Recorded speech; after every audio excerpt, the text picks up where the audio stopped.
Je vous salue au nom de Jésus, c'est Jean Moulumba. Je viens chez vous avec un message très réconfortant. Un message dans ces temps de crise, ces moments où beaucoup de gens se posent tant de questions. Je suis dans le livre de Luc chapitre 5. Le Luc chapitre 5 nous parle précisément, si je dois être dans le contexte, on parle de la conversion de Pierre. Mais on nous parle comment est-ce que Pierre était en train de chercher le poisson toute la nuit. Il a cherché le poisson, cette fois-ci il n'avait pas réussi, il avait échoué. Et le matin, ils étaient déjà en train de laver leur filet parce que c'était fini pour eux. C'était un temps de désespoir pour eux. Je vais te dire qu'on a cherché le poisson toute la nuit, on n'a pas trouvé. C'est fini, on doit rentrer à la maison.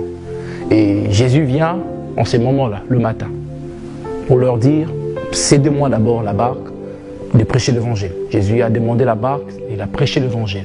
Après avoir fini sa prédication, il demande à Simon, va dans le profondeur et jette le filet.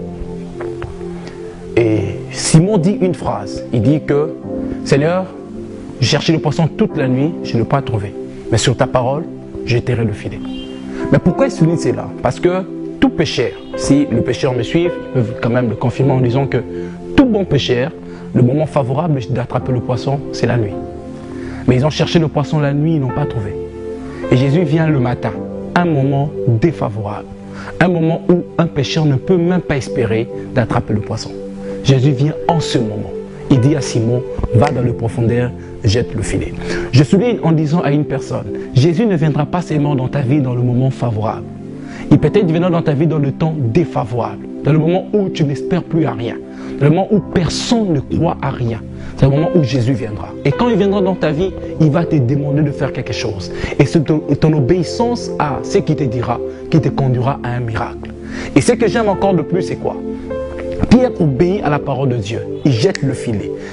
Ils attrapent le poisson. La Bible dit que toutes les deux barques étaient pleines, jusqu'au point où les deux barques sont faussées. Ils ont ramené de barques à terre. Et la Bible dit ils ont laissé tout. Le verset 11 souligne, ils laissèrent tout et suivirent Jésus. Posons-nous un peu la question. Pierre, tu es en train de chercher quoi? Le poisson? Oui, mais Jésus t'a aidé à trouver le poisson. Mais pourquoi tu laisses le poisson pour suivre Jésus? Pierre a compris une chose, que la personne de Jésus est préférable que le poisson. Alléluia. Je veux dire à une personne, Jésus peut t'aider à trouver du travail. Jésus peut t'aider en ce moment où le coronavirus est en train de battre record. Il peut nous délivrer de cela. Il peut te donner un bon travail. Il peut te donner même un bon mariage. Mais ne t'attache pas à ce que Dieu te donnera plus qu'à sa personne. Pierre avait compris que si je reste avec le poisson, j'aurai toujours besoin de Jésus. Il a compris que non, mais si je reste avec Jésus, à chaque fois que j'aurai besoin de poisson, il pourvoira toujours. Je suis venu exhorter à une personne, ne t'accroche pas à la main de Dieu. Ne t'accroche pas à ce que Dieu est capable de faire seulement, mais accroche-toi plus à ce qu'il est. Et tu verras ce qu'il fera dans ta vie. En tout cas, que Dieu vous bénisse et que la guérison et que vous puissiez vivre un grand miracle dans vos familles au nom de Jésus.